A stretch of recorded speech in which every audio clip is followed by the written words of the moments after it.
starting in 5 seconds. Mr. Chairman, I have the honor to present the report of the Planning Commission on the second 5-year plan. Slightly over 3.5 years ago, I had the privilege to present the report of the first 5-year plan to this House. At that time, the first plan had already been functioning for about a year and a half by the time that report was really ready and was presented to Parliament. Now we have come to this House soon after the second 5-year plan is supposed to have begun, that began on the 1st April. These dates are convenient to consider these matters, but of course there is no break between the first and the second and the third. Planning is continuous. The implementation of a plan is continuous, just as the life and activities of the country are continuous.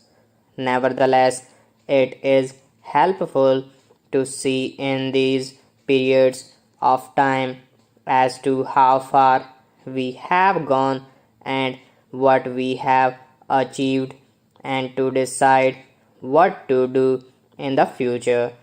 Honorable members will get this rather bulky volume containing the report from the notice office today.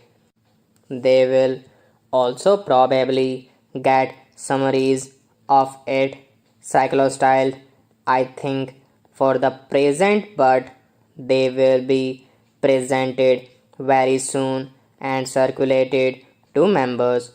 In addition to this, the Planning Commission proposes to issue as soon as possible bigger summaries in printed book form, not only in English but also in the various Indian languages, sections of the book separately printed, and also other material dealing with this.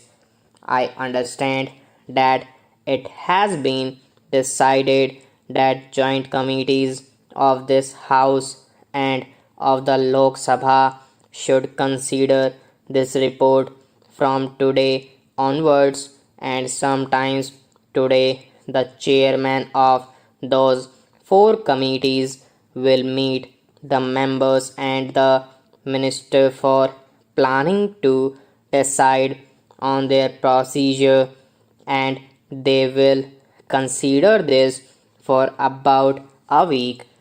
Those committees will be divided up, taking 4 groups of subjects. Roughly speaking, this report can be divided up into 2 parts. The second part dealing with the detailed program and projects, and the first part with the broader issues.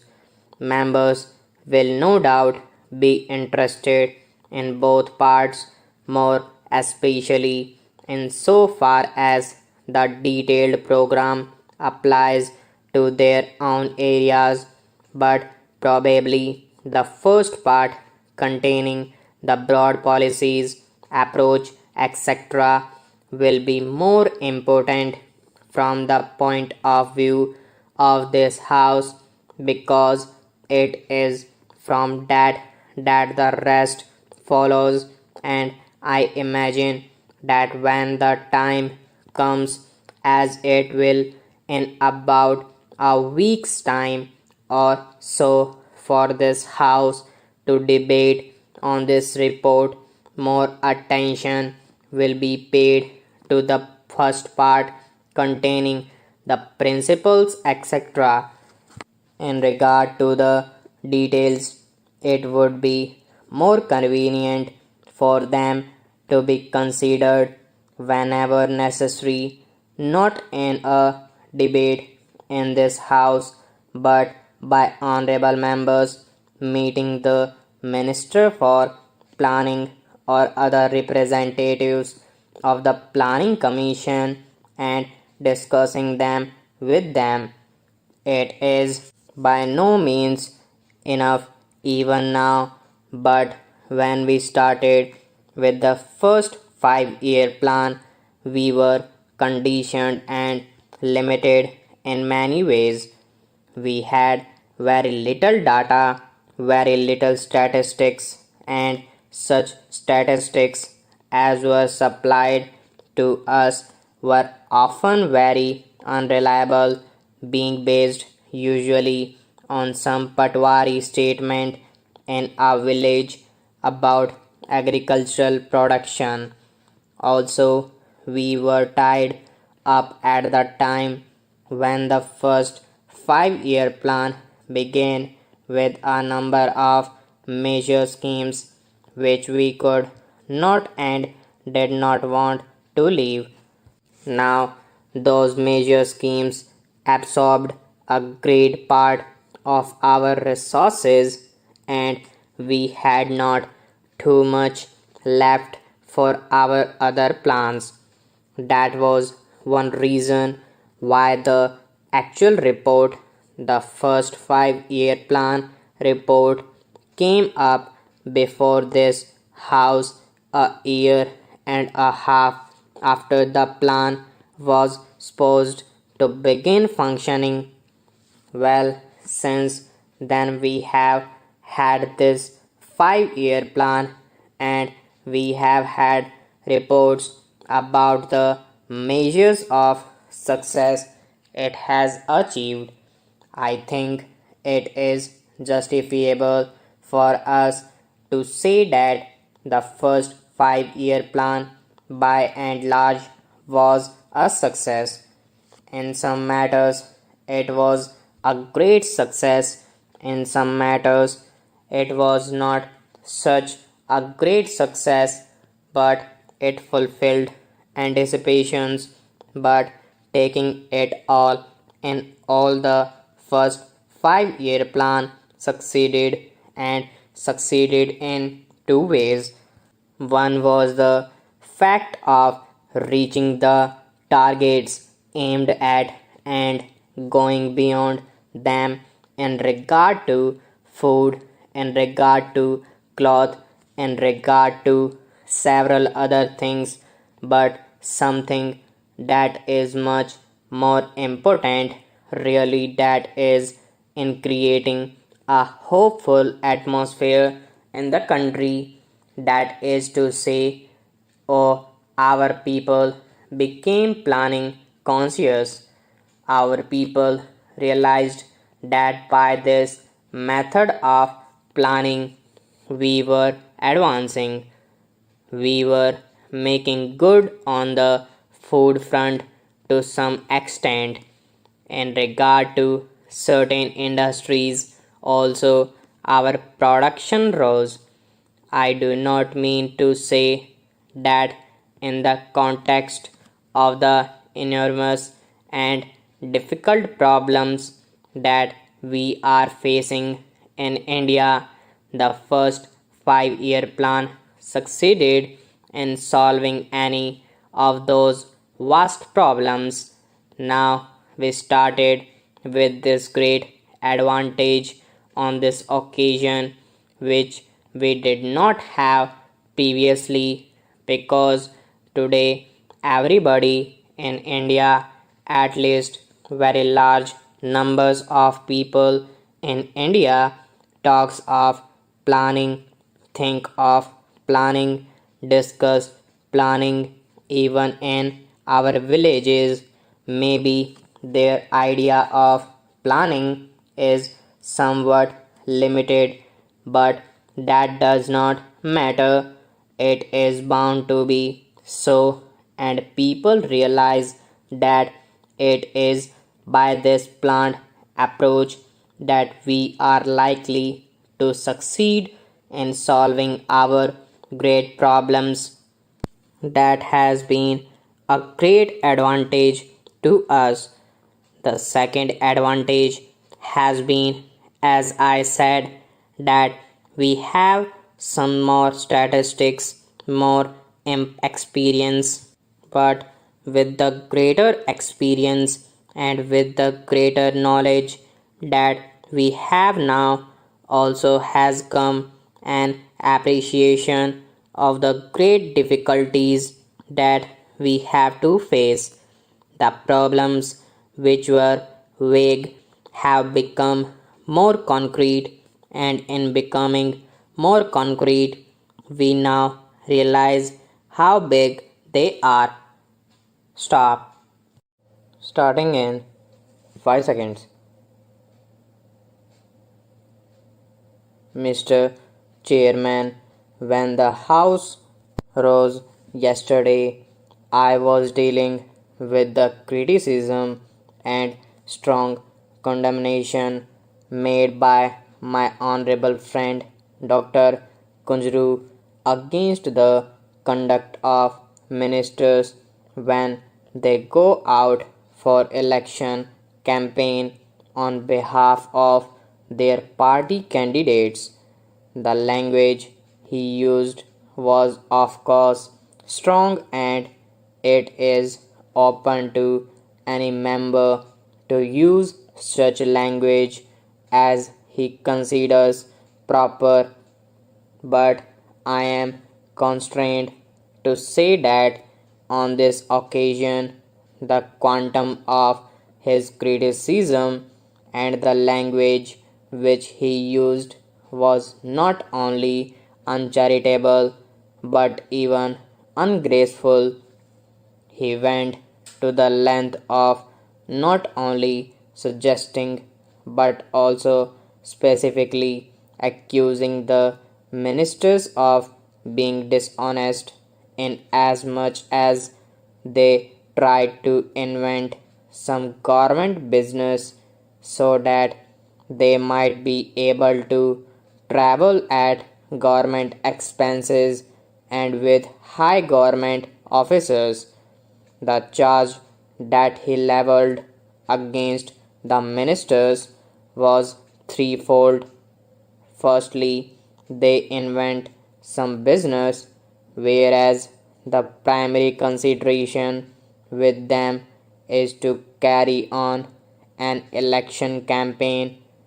Secondly, they go about in government cars and their tour expenses are debited to the government account. And thirdly, they use the police officers and the magistrates to help them in connection with the elections. The third is, of course, by implication. Then, sir, he has said something more than what I thought him to have said. I had said that it was only by implication. Now it was not only by implication, but he says that he really meant it, and he found the police officers and the magistrates helping the ministers in organizing meetings.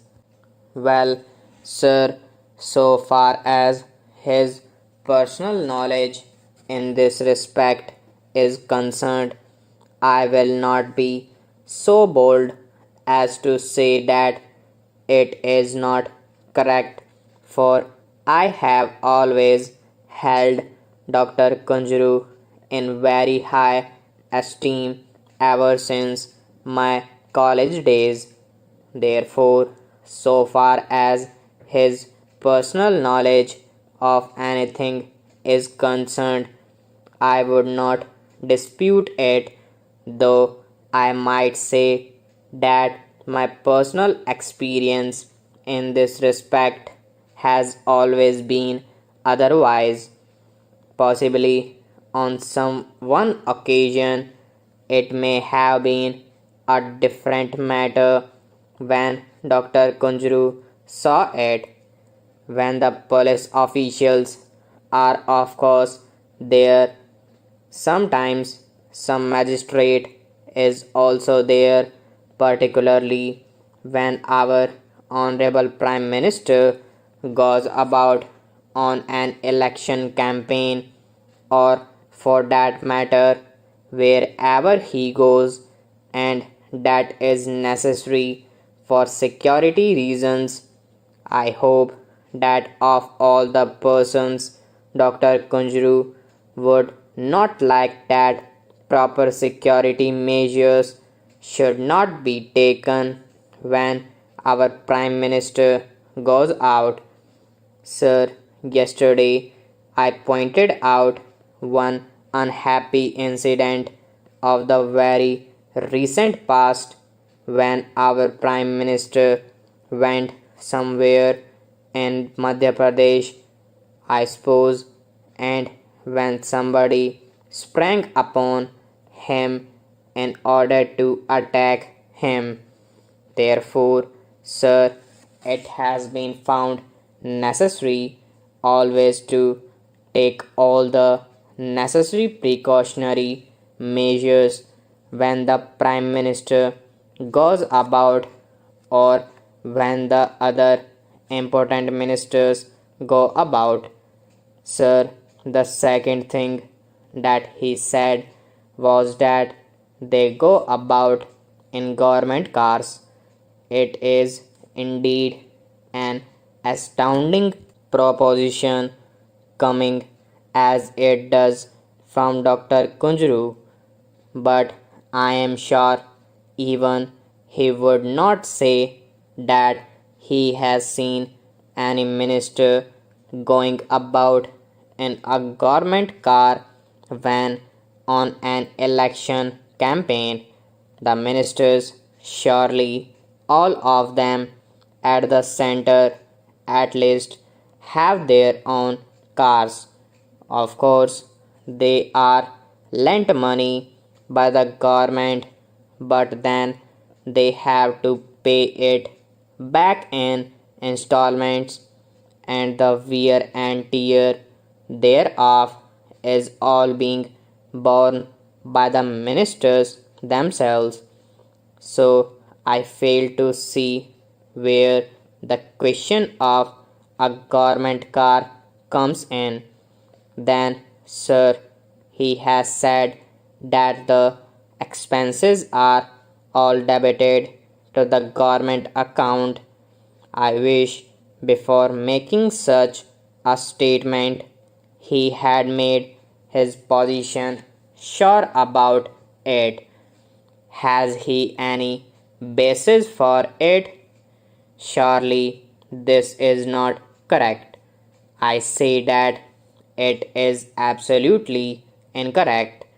Our Prime Minister, whenever he goes out, not only on an election campaign but on any Congress business, the entire expenses of his tour and travel are borne by the Congress or by the Prime Minister himself. In the year 1952, when he went round the country on the election campaign, every single rupee of the expenditure was borne by the All India Congress Committee. This news may be a little discomforting to Dr. Kunjru, but then here is the fact. Whenever he went on such a business, the charges were borne by the All India Congress Committee. Whenever he went on plane, the charges were borne by the All India Congress Committee. The halting charges, for instance, and all the travelling expenses, not only of himself but also of any one of his colleagues if he happened to be with him. This is not only in the case of the prime minister, but even in the case of the other ministers, whenever they go out on Congress business, they are sent out by the Congress committee and their entire expenses are borne either by the All India Congress Committee or by the ministers themselves. Only the other day, Sri Jagjeevan Ram went to Agra. It is a very recent instance, only about a couple of months ago. He went through there on election business and not a rupee of that travelling expense was debited to the government account. All that expense was borne by the Congress. When Sri Jagjeevan Ram went to Andhra Pradesh during the election campaign, there all the expenses incurred by him were borne either by the Congress party or by Sri Jagjeevan Ram himself. Sir, here are specific instances which I am giving. I would, however, like to know from Dr. Kunjuru whether he can substantiate his charge by anything definite. Let it not be documentary, but let him at least prove it by his personal knowledge. If he says that, I will be prepared to admit that on some occasion it may have been so, but has he got personal knowledge with respect to even one single instance? Stop. Starting in 5 seconds. Sir, I am very grateful to you for the opportunity you have given me to make a statement.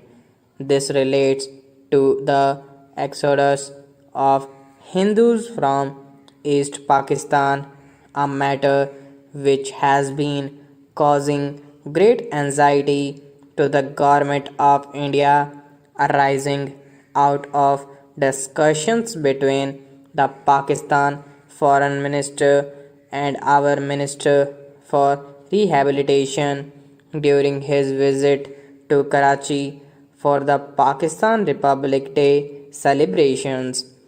The Pakistan Prime Minister suggested a meeting at ministerial level at Dhaka to discuss this problem. The Government of India accepted the suggestion. The talks were held on the 5th and 6th May 1956. The Indian delegation, led by the Minister for Law and Minority Affairs, comprised, among others, the Minister for Rehabilitation, the Deputy Minister for External Affairs, the Indian High Commissioner in Pakistan, and the Minister for Labour, West Bengal Government.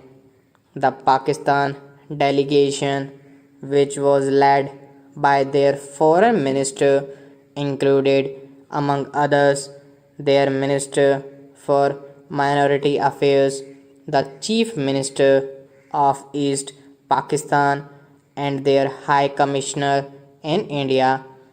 There was rank exchange of views between the two delegations on the causes of migration and possible remedies for checking it. It was agreed that the minorities were the responsibility of the government of the country to which they belonged and that they should look up to their own government for the redress of their legitimate grievances. On their part, the government should ensure conditions in which the minorities are enabled to live in happiness and security as equal citizens with members of the majority community. The problem of the minority communities in East Pakistan was accordingly one to be solved by the East Pakistan government, but the government of India would be happy to extend all possible cooperation to the government of Pakistan in solving it. On behalf of the government of Pakistan, their representatives reiterated the determination to safeguard fully and effectively the right of the minorities to live honorably as full citizens of Pakistan as guaranteed by the Pakistan Constitution. It was stated that the government of East Pakistan had already taken certain measures with a view to restoring confidence among the minorities. An advisory board consisting of MLAs of all non-Muslim political parties had been appointed with the chief minister as president. This board would supervise the implementation of measures considered necessary to deal with factors encouraging migration. A Hindu officer of the civil services of Pakistan has been appointed as special officer for minority affairs. He has been given powers to take up grievances of the minorities with the East Pakistan authorities and all government departments. Measures had been taken to speed up recruitment of members of the minority communities in government service. As a matter of general rule, relaxation of age limit and educational qualifications has been ordered. The special officer for minority affairs has also been directed to examine all recruitment figures to ensure adequate representation of the minorities. The Revenue Department has been instructed to employ members of the minority communities to the extent of 23% of the vacancies in the Estates Acquisition Department. The Minority Commission is going to be revived and minority boards to be established down to the Thana level. Orders have been issued de-requisitioning Hindu houses. The East Pakistan Chief Minister said that more such houses would be de-requisitioned if their owners wanted to come back and live in them. The Pakistan delegation also said that in case of complaints regarding abduction of women, officers have been directed to recover the girls immediately and send them to the neutral home in Dhaka. Strict instructions have been issued to all officers of the government that there should be no discrimination against members of the minority communities. The Pakistan delegation was of the view that these steps should ensure security and restore confidence among the minorities communities and that there should be no further cause for migration, provided the government of India cooperated. It was suggested that the government of India should stop issuing migration certificates, in other words, seal the border. The Indian delegation was of the view of that this could not be done since the Prime Minister's agreement of 1950 assured freedom of movement and protection in transit to migrants. The Pakistan delegation also expressed the opinion that one of the causes encouraging migration was the comparative ease with which a migration certificate could be obtained. There was also the attraction of the rehabilitation benefits promised by India to migrants. It was pointed out by the Indian delegation that the rehabilitation benefits given by the government of India were quite meager and certainly not sufficient to tempt a person to give up his hearth and home. The Indian delegation also explained that migration certificates were issued after proper examination in view of the various steps that the Pakistan government had already taken or intended to take to solve the problem.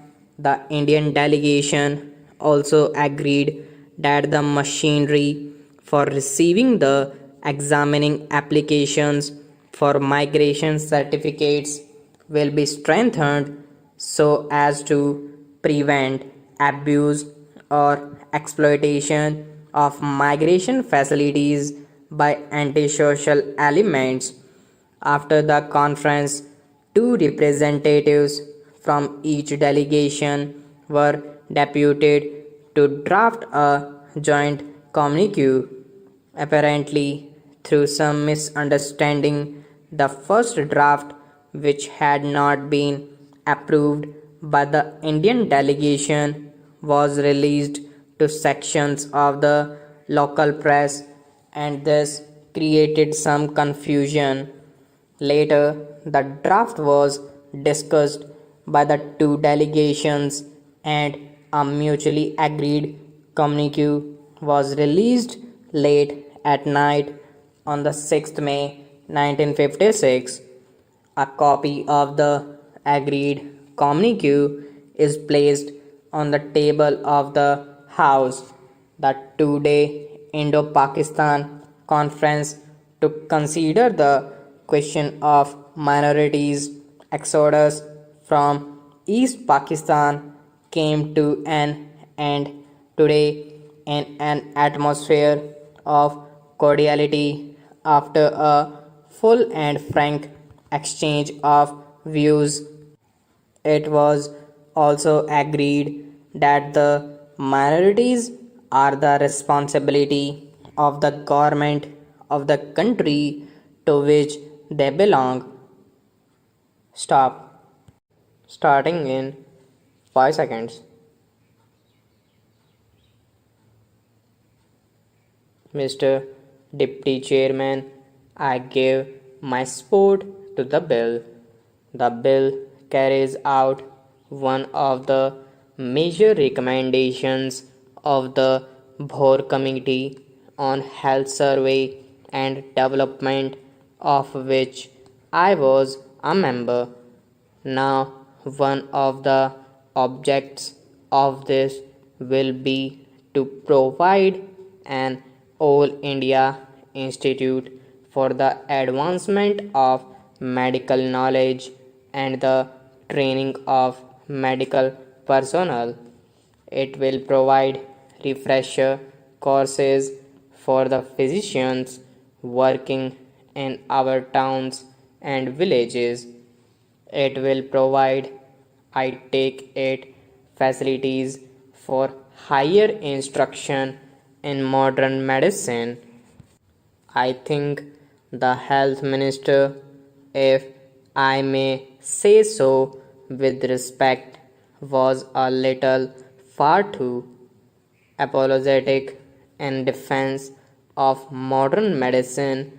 We don't stand today where we did 4,000 years back when our ancestors had creative minds and did a very great deal in the world of medicine.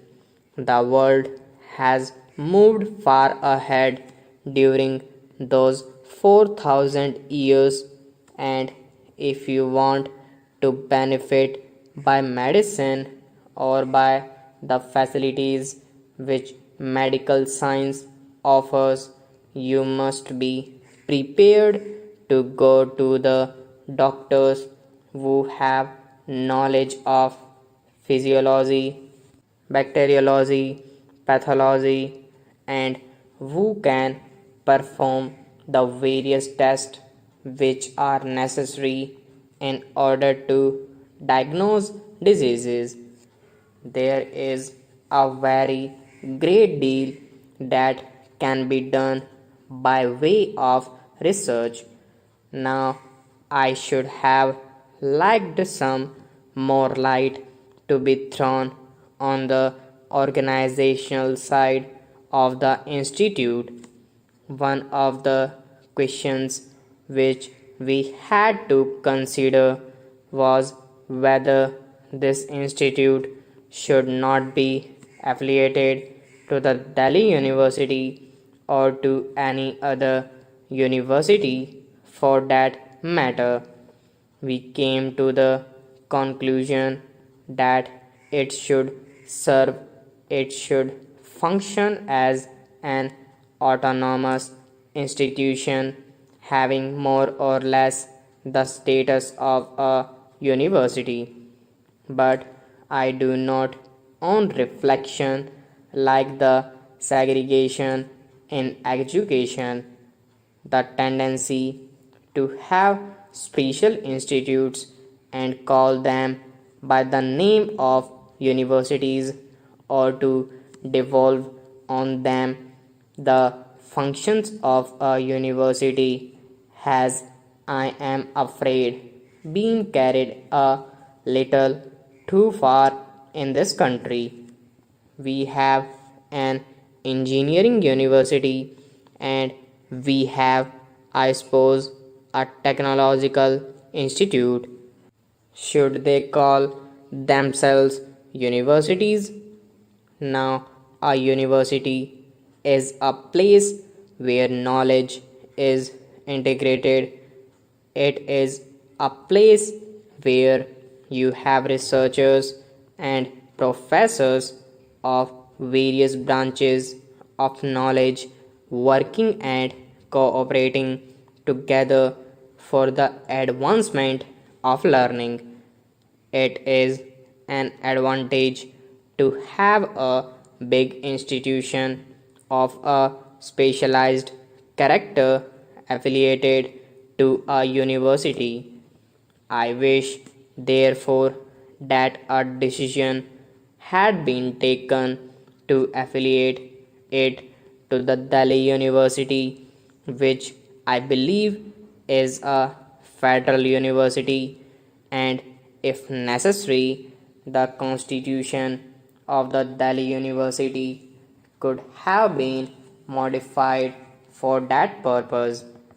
Another thing that I would like to say is this: I have gone through the bill and I find that far too much has been left to be filled up by the rules to be made by the executive government.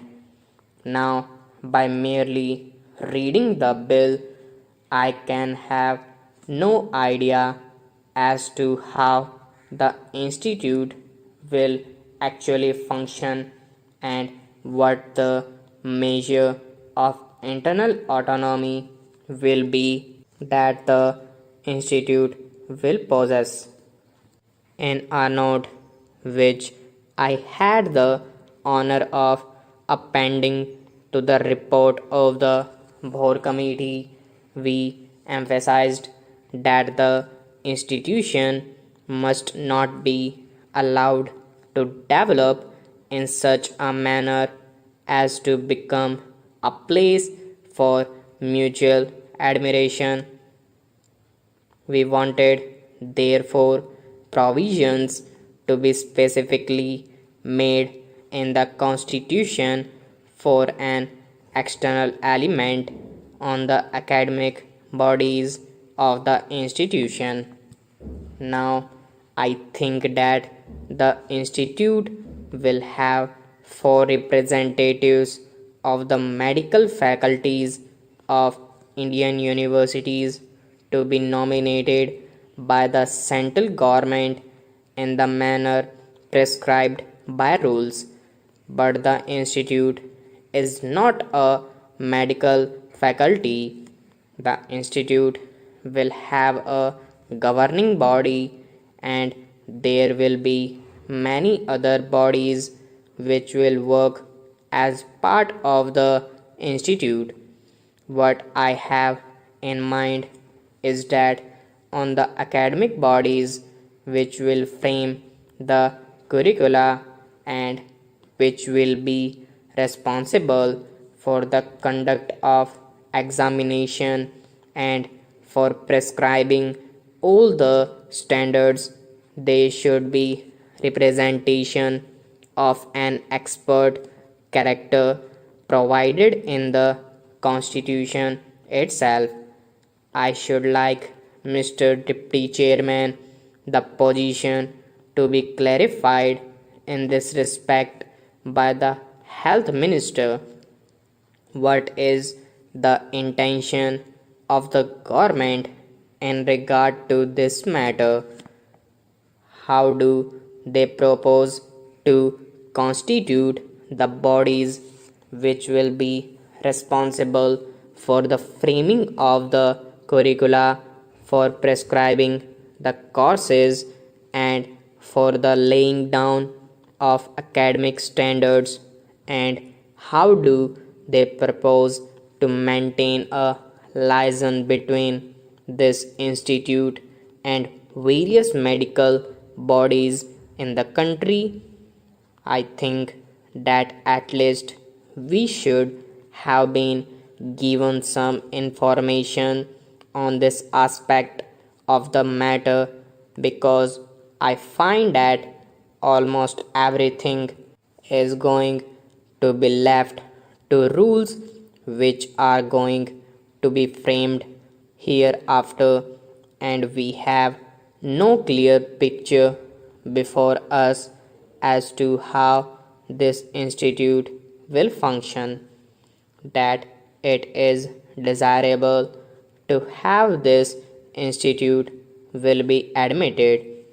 It is becoming increasingly difficult for our young men to get facilities for higher education in the bigger universities of Western countries. Those universities have their own problems. They have got to think of providing for their own young men first, and it is essential that we should have an institute in this country of a very high character where it is possible for research to be carried on under almost ideal conditions. We do not want to lag behind in the race for knowledge in the modern world so far as knowledge and research are concerned. While we have produced eminent physicians, and while we have produced good practicing surgeons, it is a matter for regret that our output so far as medical research is concerned is poor. There are some people who have researched to their credit that one reason for the lack of output in research is that the abler physicians in our medical institutions are allowed private work. They devote too much time to private practice. I have known professors of pathology and anatomy. Stop. Starting in 5 seconds. Mr. Vice Chairman, sir, I am obliged to the House for the journal support this measure has received. I would like to cheer up one or two points. I would begin by saying that this act, when it was passed and as it stands today on the statute books, is intended only to regulate and control industries. Its purpose is not to take over the ownership of industries. For that, we have got other measures and other methods to follow. The limited purpose here is this: wherever industries appear to be going wrong, and wherever, because of the mismanagement or bad management, public interest is affected or production has gone down. In such cases, there is provision for government to take them over for a period and manage them. Now, it has been found in many cases that we have taken over and managed them well. I would like to point out that there are many very good examples where industries which a little while ago were going down have prospered under government management and controlled, and in this period the government has never used its power indiscriminately. In all these years, 12 undertakings were taken over and then handed back. 7 undertakings are today under the management of the government. One of the undertakings which is today under government management and which has occasioned this measure was in a rather bad way when government took it over about 7 years ago, and the government within the initial 5-year period of management improved its finances. Its profits have gone up, its reserves have gone up, the concern has considerably improved, but then it was again thought that it has to be continued under proper management, and government are of the opinion that this management has to continue.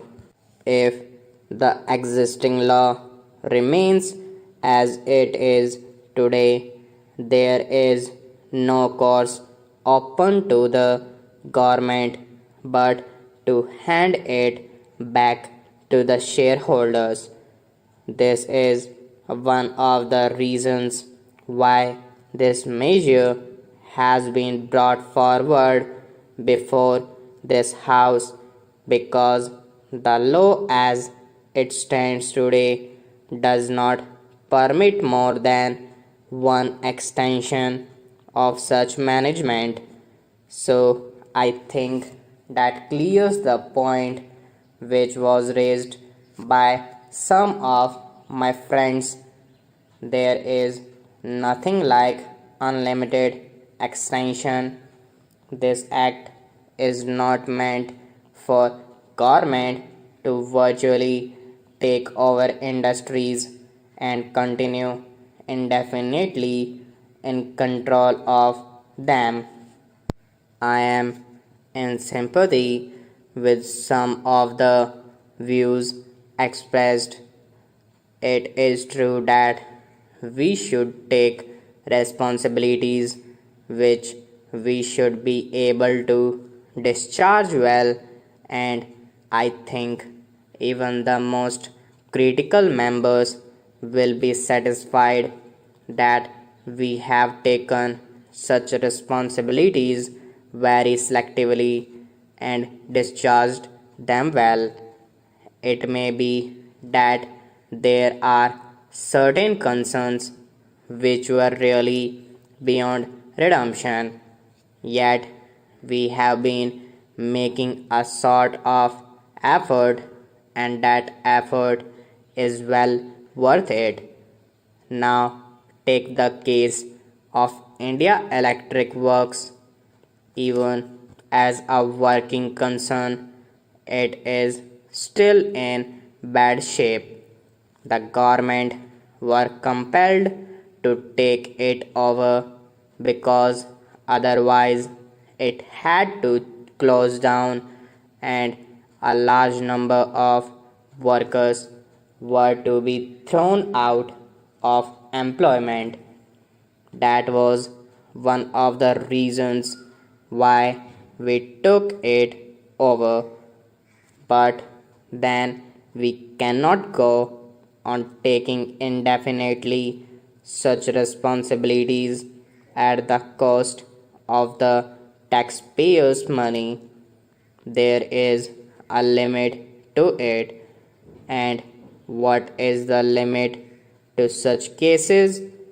My only intention is that, to the best of its capacity, whatever is possible, the government should try to bring about improvements, and this provision of one extension alone should not stand in the way. Therefore, the amending bill gives powers to the government to extend control by periods of 2 years at a time, but by not more than 10 years in all after the expiry of the initial period of 5 years. In that period, it is supposed that the concern would be set in order. That is the intention. I am sure that this amendment will be helpful both to the private industry as well as to whatever the government does in such cases. It is desirable in every way. The honorable member referred to various companies which were mismanaged. I know of many cases, but my own and the government's policy is that they should take responsibility in such matters after careful scrutiny and examination, and that meets the point raised by some other friends too. We should not take over such responsibilities indiscriminately. We are careful, and once a responsibility is taken, the intention is to perform it well. That is why it is not possible to take over many more concerns, yet it may be desirable despite the limitations of the government to take over the control and management of concerns in the country's interest, and where the public interest is involved, the government cannot simply plead that its hands are full. We cannot shirk that responsibility when public interest is involved. I can assure the House that we shall not hesitate to serve the public interest. Stop.